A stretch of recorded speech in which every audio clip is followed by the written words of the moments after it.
bloque de Laica a las 10 tenemos que meternos de lleno en lo que veníamos hablando, que lo presentamos al principio de este programa. Se cumple un año de la pandemia, se cumple un año desde que se decreta aislamiento obligatorio aquí en el país. Y bueno, un año que ya conocemos que fue el 2020, raro. Un año raro que a veces no sabemos si existió o no, un año del que nos queremos olvidar, pero esta situación de pandemia en la que estamos viviendo la tenemos que seguir atravesando y estamos en comunicación ahora con Leticia Valladares, ella es psicóloga. ¿Cómo estás, Leticia? Bienvenida a Laica a las 10. Buenos días, ¿cómo están, chicas? Un placer estar compartiendo con ustedes. Igualmente para nosotras. Bueno, Leticia, si te parece, hablemos un poco de las consecuencias que tal vez vos encontrás en el consultorio actualmente como consecuencia de la pandemia, de este aislamiento y de todos estos meses que tuvimos que vivir. Sí, la verdad es que bueno, que hace rato se vienen viendo, ¿no es cierto?, lo que se andaban a llamar los síntomas de la pandemia, que en realidad más síntomas de la pandemia son síntomas del aislamiento que hemos vivido con la pandemia y del cambio de rutinas al que nos hemos visto afectados en este último tiempo, ¿sí? Las rutinas en general a nosotros nos dan la sensación de seguridad, de certeza, ¿sí? Y el que se han tenido que alterar tan bruscamente y también el tema del COVID y los miedos que genera han traído, ¿no es cierto?, han hecho que ocasionen un montón de síntomas para las personas que normalmente tenían una vida tranquila, o seguías tu rutina, ibas a trabajar y demás. Ahora, de repente, tener que quedarte encerrado en casa y demás, bueno, trae como muchas consecuencias. Claro. Si podemos hacer una comparación, ¿cuáles eran las consultas que vos recibías antes de la pandemia y cuáles fueron las consultas después de la pandemia durante la cuarentena? Sí, te respondo entonces. Han aumentado las consultas por trastornos de ansiedad, por sintomatología depresiva, crisis de angustia. En general, digamos, esto es lo que más se ha visto durante la pandemia, eso y todo lo que son crisis familiares, ¿sí?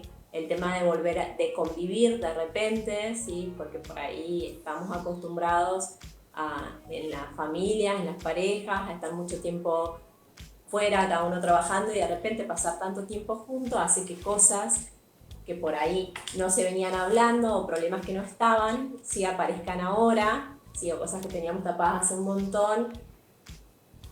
O nos damos cuenta de repente que la persona con la que estamos y al convivir no es tan como pensábamos, ¿sí?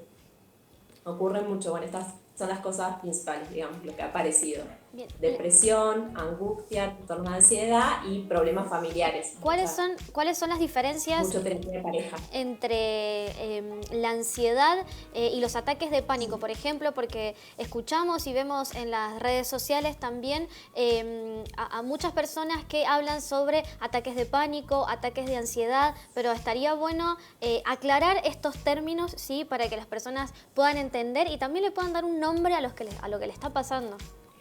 Bien, bueno, en realidad son fáciles de reconocer y está como muy popularizado el término, entonces más, por lo general, más que poco diagnóstico, hay sobrediagnóstico. Las personas por ahí, en cuanto se empiezan a sentir algún síntoma de esto, lo primero que piensan ahora es un ataque de pánico. Googlean. ¿Sí? También. Claro, tal cual, sí. O siempre hay algún amigo que te dice, no, eso que estás teniendo es un ataque de pánico.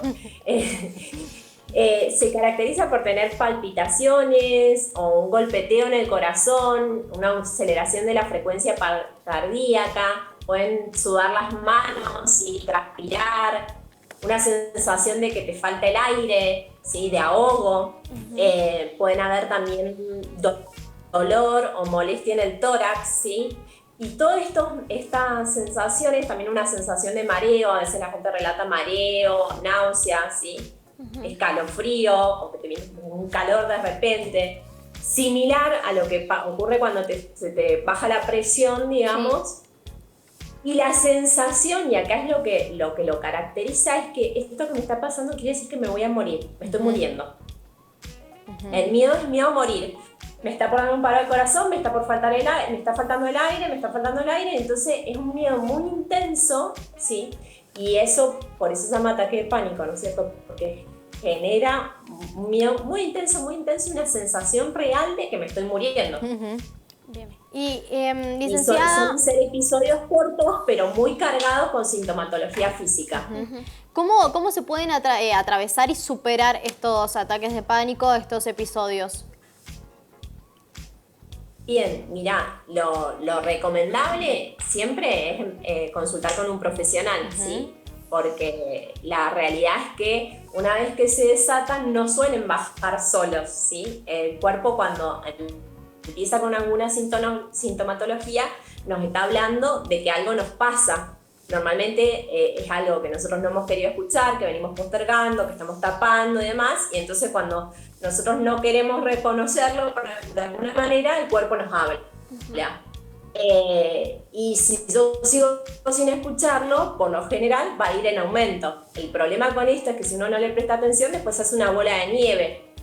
Me dio uno, después me da otro, empiezo a tener miedo a salir de mi casa, o a tomarme el micro, o a hacer una determinada actividad por miedo a que me dé un ataque de pánico en el micro. ¿Y qué pasa si me da mientras estoy manejando? Y si me descompone. Entonces la persona empieza a recortar actividades de su vida cotidiana o a adaptarse, o a adaptar su vida a la sintomatología, lo cual no es bueno. Bien. Contar con un profesional, que normalmente el equipo es psicólogo y psiquiatra, ¿sí? Porque al inicio puede ser necesario una medicación si los síntomas están muy exacerbados, ¿sí? Y puedes continuar con terapia solamente, o a veces, bueno, con la terapia alcanza al inicio, pero bueno, tiene que haber alguien evaluando, un profesional de la salud mental. Licenciada, la llevo un poco para atrás para aclarar ciertos términos que por ahí, por este problema de conexión, no quedaron muy claros. La diferenciación entre ataques de pánico y ataques de ansiedad. Decimos entonces que estos ataques de pánico son parte de los trastornos de ansiedad. Claro, se consideran dentro del espectro, ¿sí? Tiene que ver con una respuesta de ansiedad. El trastorno de pánico se puede dar en contexto, ¿sí? Con otro trastorno de ansiedad, o puede darse en alguna, digamos, comorbilidad con algún otro trastorno, pero es dentro del espectro, ¿sí? Por eso a veces sintácticamente le dicen trastorno de ataque de ansiedad o ataque de pánico, lo usan indistintamente. Bien. ¿Sí? ¿Y qué otros pero tiene que ver por esto que está dentro de la gama. ¿Y qué otros aspectos hay dentro de este trastorno de ansiedad aparte del ataque de pánico? Bien, hay distintos trastornos de ansiedad, por ejemplo, puede ser con agorafobia o sin agorafobia, digamos, puede haber una ansiedad social, puede haber, cuando la ansiedad es una respuesta, ¿sí? Anticipatoria a algo que yo visualizo o que imagino como peligroso, o que yo no voy a poder soportar. Es como que nosotros ante distintas situaciones de la vida siempre hacemos como un balance entre lo que vemos como la situación en sí, la presión ambiental y mis herramientas. Creo que con mis herramientas voy a poder lidiar y son suficientes para resolver la conflictividad que estoy viviendo o que voy a vivir, es como que puedo ir manteniéndome. Cuando siento que me siento desbordado, que no puedo con esto, que no sé lo que va a pasar, ¿sí?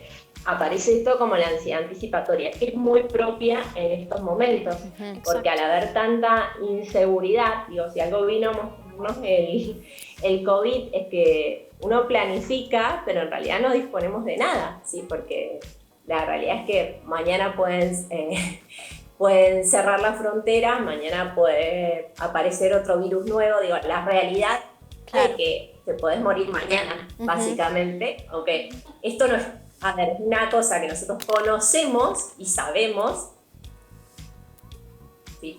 Pero siempre pensamos que nos vamos a morir mucho más adelante, que esto no pasa ahora, que es una realidad que está tapada. Entonces, esto quiere decir, es como cuando te dicen, bueno, sí, podés morirte cruzando la calle, sí, te puedes morir mañana. Claro. Y empezaste a ver gente que tiene síntomas. Claro. Es todo como un círculo, bueno, una todo cadena. Eso genera ansiedad, no puedo disponer, no sé si... Licenciada, muchísimas ¿Sí? gracias. ¿Qué me decías? Por esta comunicación, gracias por esta comunicación, muy claro todo lo que nos explicó, es importante aclarar estos términos, muchas gracias y seguramente nos volveremos a comunicar con usted.